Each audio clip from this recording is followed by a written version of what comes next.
In a world where many of the relics and traditions of Indigenous peoples have been left largely in obscurity due to history of colonialism, mainstream holidays that we've been left with are like scattered pieces of a bigger puzzle. And through it all, decolonized representations and gatherings still seem very inaccessible to many. My name is Nicola Uatuva, and I'm the creator of the Harvest Snack Lab. The Harvest Snack Lab is a multi-sensory cultural celebration curated at the intersection of food, art, and the community engagement.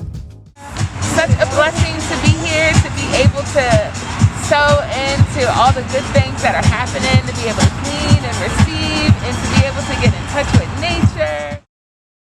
The project first started in 2015 as an alternative to your average Halloween party, which on that day, when kids dress up and go door to door collecting candy from strangers, the average trick-or-treater consumes 27 times more sugar on this day alone. Excessive sugar intake has been correlated with triggering highly addictive receptors in the brain, long-term chronic illness, and early mortality rates.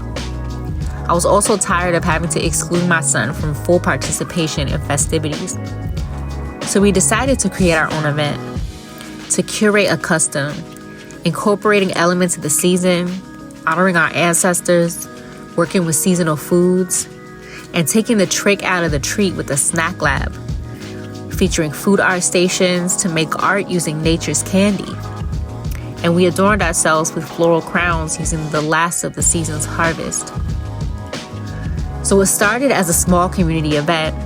Fast forward 5 years later, scaled to a weekend of events spanning 4 sites and reaching over 300 families from East to West Baltimore, including community panels, workshops, art, performances, and a curated haunted house.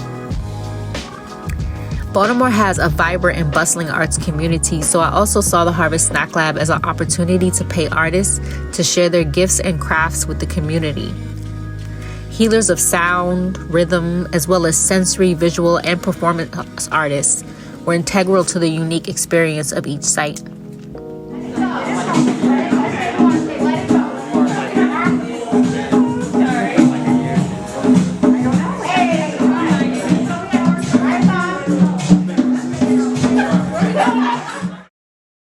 There's a saying that if you bring forth that which is within you, it can be your salvation. And if you do not, then that same thing will destroy you.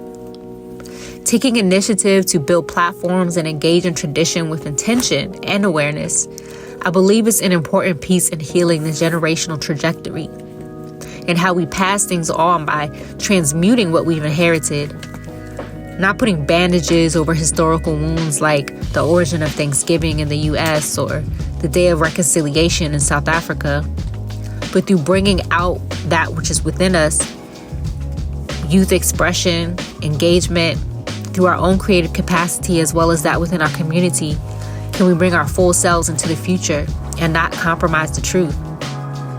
This kind of cultural work is an invitation to this process, which is a creative one. Not just of tackling the health risks of trick-or-treat culture, but to also take a deeper inquiry into the power of the symbolisms of what we may be evoking by repeating certain traditions year after year.